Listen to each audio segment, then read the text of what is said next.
ఆరాధన కార్యక్రమంలో అతి ప్రాముఖ్యమైన సమయానికి వచ్చి ఉన్నాము.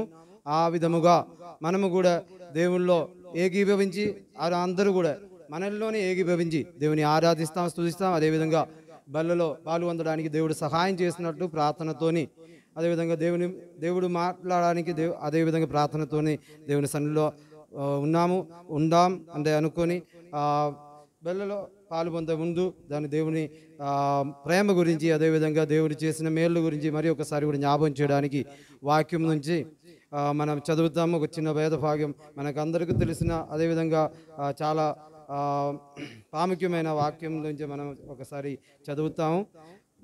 మొదటి కొరింథీయులకు రాసిన పత్రిక, కొరింథీయులకు రాసిన మొదటి పత్రిక 11వ అధ్యాయం 23వ వాక్యం నుంచి 28 వాక్యం వరకు చదివి ఎవరైనా ఒక సహోదరుడు గట్టిగానే చదివినట్టయితే మనం అందరూ వాక్యంలో ఏకీభవిస్తాం. అవును.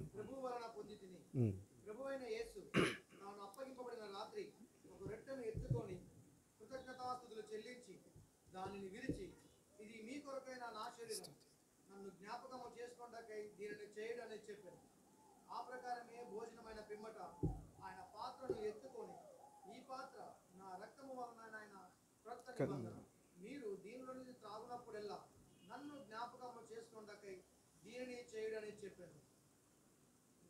28 వరకు మీరు ఈ రొట్టెను తిని ఈ పాత్రలో నుంచి త్రాగునప్పుడెల్లా ప్రభువు వచ్చే వరకు ఆయన మరణములో ప్రచురించెదరు. కాబట్టి ఎవడు అయోగ్యముగా ప్రభువు యొక్క రొట్టెను లేక ఆయన పాత్రలో నుంచి త్రాగునో వాడు ప్రభువు యొక్క శరీరమును గూర్చి రక్తమును గూర్చి అపరాధి అగును. కాబట్టి ప్రతి మనుష్యుడు తన్ను తాను పరీక్షించుకొనవలెను. అలాగూ చేసి ఆ రొట్టెను తిని ఆ పాత్రను త్రాగవలెను. ఆమేన్. స్తోత్రం. మనకు అందరికీ చాలా తెలిసిన ఖండితమైన వాక్య భాగం ఇదే. మనం చూసినట్టయితే మన బెల్లలో వస్తున్నప్పుడు, బెల్ల ముందు వస్తున్నప్పుడు మన ప్రభువు మన కోసం చేసిన అన్ని కంటే ముఖ్యమైన దీవెన ఏంటంటే తన త్యాగము, తన ప్రేమ కల్వరి సిలువలో మన కోసం తనకు తానే అప్పగించి చూపించిన ప్రేమ, త్యాగం, ఆ జాలిని మనం మరి ఒకసారి కూడా జ్ఞాపకం చేయడానికి దేవుడు ఇచ్చినందుకు స్తోత్రం చెల్లిస్తాం. అదేవిధంగా వాక్యం చెప్పిన మొదటి వాక్యం ఇలానే చెప్తున్నారు, నేను మీకు అప్పగించిన దాన్ని ప్రభువు వలన పొందదని. ప్రభు అయిన యేసు తాను అప్పగింపబడిన రాత్రి ఒక రొట్టెని ఎత్తుకొని కృతజ్ఞతాస్తుతులు చెల్లించి, అదే అక్కడ నుంచి మనం ఇప్పుడు చివరి వరకు మనం చదువుతారు. దీనిలోంచి పాలు పొందున్నప్పుడు తను తాను పరిష్కరించుకోవాలను అంటే ఇక్కడ మనకు మాట్లాడుతుంది. మనం చూసినట్టయితే మన బల్లల ముందు ఉన్నావు, అరే ప్రతి ఒక్కరు బెల్లలో పాలు పొందడానికి సిద్ధంగా ఉన్నప్పుడు మనం బెల్లలో చూసినట్టయితే మనం 3 రకాలుగా ఈ బెల్లనే చూసుకోవాలి. అదేవిధంగా బెల్లలో చూడాలంటే ఈ వాక్యం ద్వారా మనల్ని ఈ వాక్యంలో నుంచి మనం చూడొచ్చు. అదేవిధంగా క్లుప్తంగా చెప్తున్నట్టయితే మనం బెల్ల ఎద్దకు వస్తున్నప్పుడు, మనం బెల్లలో చూసినప్పుడు బెల్ల మనకు 3 దర్శనాలను ఇస్తున్నారు. ఒకటి వెనక వైపు అంటే ఒక వాయికివాడి లుక్, అంటే ఇంకొకటి మనలోనికి ఉన్న లుక్ అంటే ఇన్వార్డ్ లుక్. అదేవిధంగా బెల్ల మనకి ఇంకొక చూపు కూడా, ఒక దర్శనం కూడా మనకి ఇస్తున్నారు ముందున్న దానికి, అంటే ఒక నిరీక్షణ. అదేవిధంగా ఫార్వర్డ్ లుక్. మన ఈ వాక్యంలో ఇంచే ఆ మూడు కార్యం మాత్రం చెప్పుకొని ముగిస్తామంటే దేవుల్లో ఆశిస్తున్నాను. మొదటి వాక్యం అంటే ఒక వెనుక వైపు ఒక చూపు, అదే బ్యాక్వర్డ్ లుక్. మనం చదివిన వాక్యంలోంచే మొదటి కొరింథీయులకు రాసిన పత్రిక 11వ అధ్యాయం 24, 25 వాక్యంలో ఇలానే మనం చూడవచ్చు. ఒకసారి 24, 25లో మనం ఒకసారి చదవండి. 24, 25.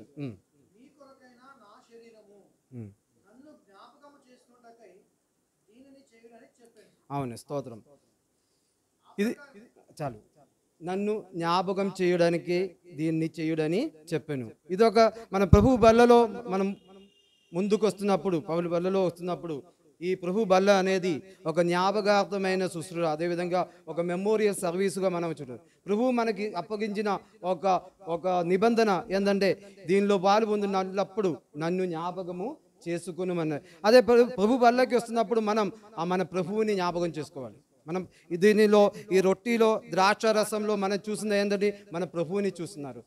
మన ప్రభు ఒక శరీరముగా, మన ఒక రక్తం, ప్రభు ఒక రక్తముగా మనం దీన్ని చూడాల్సింది. దీనిలో చూడాలి, దీన్ని చూడడం కాదు, దీనిలో మన ప్రభు శరీరమును అదేవిధంగా మన ప్రభువుది రక్తముని చూడాల్సింది. మరి ఒక్కసారి మనం చూసినట్టయితే మనం ఎందుకోసం ప్రభు తన శరీరాన్ని మన కోసం అప్పగించబడాలంటే మనల్ని పాపం నుంచి విడిపించి నిత్య రక్షణలోకి నడిపించడానికి, నిత్య జీవుల్లోకి మార్చడానికి, మన పాపముల కోసం, మన పాప పరిహారత బలి అయి మన కోసం కాల్వరి సిలువలో యాగమైందే మనం ఒక్కసారి జ్ఞాపకం చేసుకోవాలి. అంటే ప్రియ సహోదరి సహోదరులారా, మీరందరూ ఒక్కసారి నాతో పాటు ఆ గదిసమైన తోటలకు ఆ చీకటిలో మనం ఒకసారి వెళ్తున్నట్టయితే ఒక్కసారి మీరందరూ కళ్ళు మూసుకొని మీరందరూ ఒక్కసారి ఆ గదిసమైన తోటంలోకి వెళ్ళినట్టయితే ఆ చివరిలో అక్కడ ఒక మూలలో ఒకరు కూర్చున్నారు.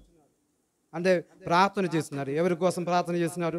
మా కోసం, మీకోసం, మన తరతరముల కోసం ప్రార్థన చేసుకుని ఉన్నారు. ప్రభువా, ఇది నేను భరించలేకపోతున్నారు ప్రభువా, ఈ తరముల అన్నిటిలో ఉన్న పాపాలు మీరు నా మీద వేస్తారు, కానీ నేను దీనికి ఏమీ అర్హుతులు కానీ ప్రభువా మీ చిత్తమే నెరవేర్చినట్లుగా అంటే ప్రార్థించుకొని రక్తము వలె చెమట రక్తము వలె కాచుకొని ఆ మానసిక వెదల్ని భరించలేకపోతే అక్కడే చాలాసేపు ఆ చివరి రక్త కణములు కింద అంటే తన శరీరం వస్తున్న చెమటలు రక్తముగా కాచి ఆ మానసిక వ్యధలో ఉన్నప్పుడు మా పాపం కోసం మన పాపం కోసం ప్రభు ఆ మానసిక వ్యధనే పొందారు.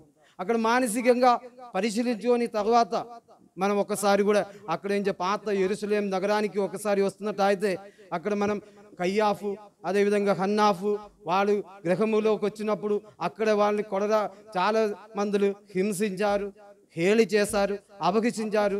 అదేవిధంగా అసత్యము అదే నేరము ఆయన మీద మోస్తారు, కానీ ఏ మాట బలిగరించకుండా మన పాపాల కోసం అక్కడ ఏ మాట బలిగరించకుండా నిలబడుతున్నా మన ప్రభువుని మనం అక్కడ చూడవచ్చు. ఇంకా మనం ఆ కోట పైన ఎక్కుతున్నట్టు అయితే ఆ నడు వీధిలోని నడిచిపోతున్న ఆ ప్రభువుని చాలా మంది నెట్టారు, వెనక నుండి నెట్టున్నారు, ఉమ్మి వేస్తున్నారు, కొడుతున్నారు, కానీ ఏం పలికరించలేదు. ఎందుకు? మన పాపాల కోసం, మన పాప పరిహారం బలి అయి ఆయన ఒక బలి యాగముగా, ఒక బలి పశువుగా తనకు తానే అప్పగించి అక్కడ నుంచే హెరోదా దగ్గరే మళ్ళీ పీలాతు ముందు కానీ ఏం మాట్లాడలేదు, కానీ అక్కడే కొరడాలతోని కొట్టడానికి అప్పగించారు. అక్కడే బందిపోటు దొంగలు ఆయన శరీరము చీల్చివేసినట్లు కొరడాలతో కొట్టి అతను నరికిచ్చేసి రక్తం దారగా పోసినప్పుడు కూడా ఏం మాట్లాడుకుంటే అక్కడ నుంచే ఆ శరీరము అంటే చెప్పడానికి ఒక రూపగుణం లేదు. అదేవిధంగా ఒక మనిషిగా ఒక మనం చెప్పడానికి ఉన్న ఒక రూపమే లేకుండా ఆ పరిస్థితిలో సిలువ మోసుకొని ఆ కలువరి సిలువ అద్దుకు నడుస్తున్న మన ప్రభువుని ఒకసారి చూడండి. ఇది ఎవరి కోసం అంటే మనం ఒకసారి జ్ఞాపకం చేసుకోవాలి.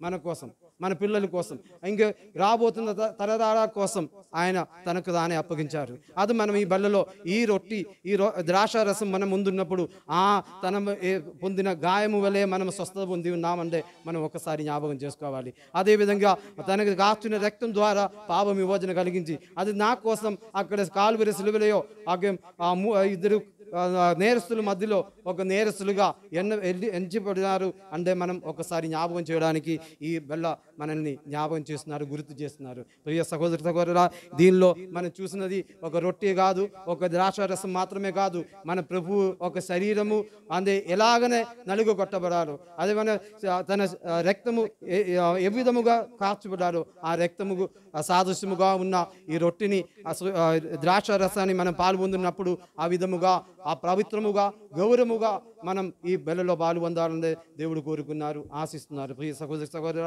ఇంకా మనం చూడాల్సిందంటే ఈ రొట్టెని ద్రాక్షారసాన్ని మనం ముందున్నప్పుడు ఈ రొట్టెలోని ద్రాక్షారసంలో పాల్పొందు ముందు ఇక్కడ వాక్యం చెప్తున్నారు, తనకు తానే పరిశీలించుకోవాలి.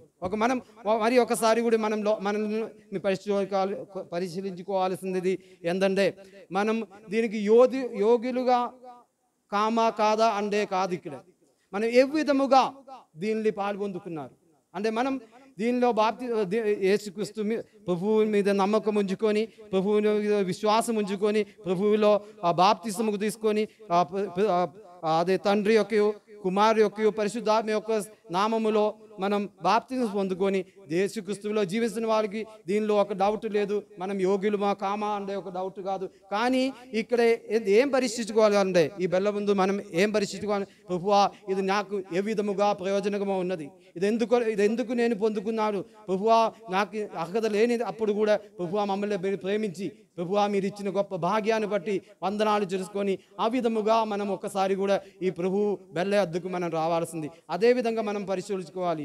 ఎందుకు ప్రభువా మీరు ఇచ్చిన గొప్ప భాగ్యాన్ని బట్టి ప్రభువా మీకు వందనాలు చేస్తున్నారు ప్రభువా.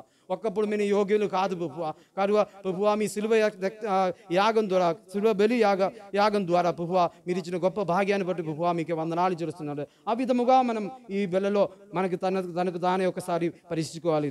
ఆ విధముగా మనం ఈ బెల్ల ముందు అద్దుకు రావాలి అంటే కోరుకున్నారు. అంగే మూడవ వైపు మనం చూసినట్టయితే మరి ఒకసారి కూడా ఒక వాచనం చదువుతాము. 26వ వాక్యం ఒకసారి చదివి వినిపించండి.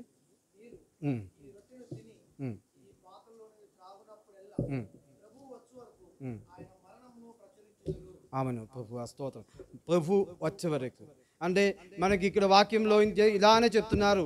ప్రభు వస్తా అన్నారు, మాట ఇచ్చిన దేవుడు.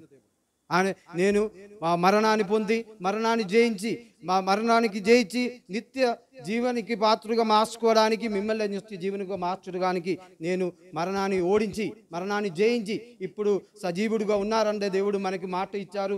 నేను వెళ్ళేట చోట మిమ్మల్ని కూడా చేసుకున్నామంటే దేవుడు మనకి మాట ఇచ్చిన దేవుడు. ఆ నిరీక్షణ ఇంకెవరకు కాలేదు అంటే మనకు ఒక ముందు చూపు, అది ఒక నిరీక్షణ దేవుడు ఇక్కడ ఈ బెల్ల ముందు ఉన్నప్పుడు మనకు ఒక గొప్ప నిరీక్షణ, దేవుడు ఇచ్చిన గొప్ప నిరీక్షణ అదే బెల్ల ఇక్కడ. నేను వస్తున్నప్పుడు మిమ్మల్ని కూడా నేనున్న చోట తీసుకువెళ్తామంటే దేవుడు. అప్పుడు మన ప్రభు వచ్చే వరకు మనం దీనిలో ఇంచే పాల్గొనాలి. ఇది బెల్ల మనకి ఏం చెప్తున్నారంటే క్రీస్తు ఇంకా రాలే, మన ప్రభు ఇంకా రాలేదు అంటే బెల్ల మనకు చెప్తున్నారు. ఇంకా ఒకటి చెప్తున్నా ఏంటంటే ఇంకా మన క్రీస్తు రెండవ రాకడ సమీపస్థం ఉన్నారు.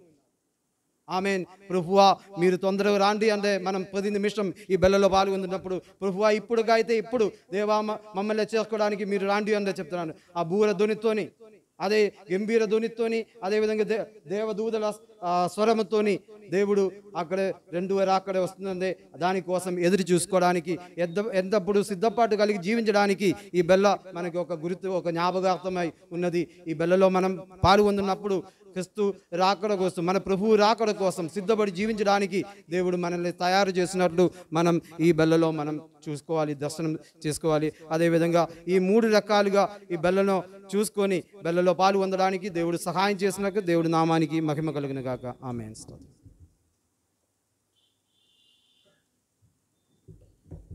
దేవునికి స్తోత్రం. విన్నాం కదా ఇందులో ఎందుకు చేయవేస్తున్నాం అనే విషయాన్ని, తర్వాత చేయవేసినప్పుడు మనం ఎలాగ చూసుకోవాలనే విషయాన్ని, ఇలాంటి విషయాలు మనం జ్ఞాపకం చేసుకోవాలి, మనం ఎలా ఉండాలి అటువంటి విషయాలు మనం చూసాం. కాబట్టి అందరం కూడా అలాగే ఉండాలని కోరుకుంటున్నాను. అన్నిటికన్నా ముఖ్యంగా ఏంటంటే అసలు ఇందులో చేయవేయటానికి ఎవరు అర్హులం కాదు, అలాంటి అర్హతను దేవుడు మనకి ఇచ్చాడు. తర్వాత నన్ను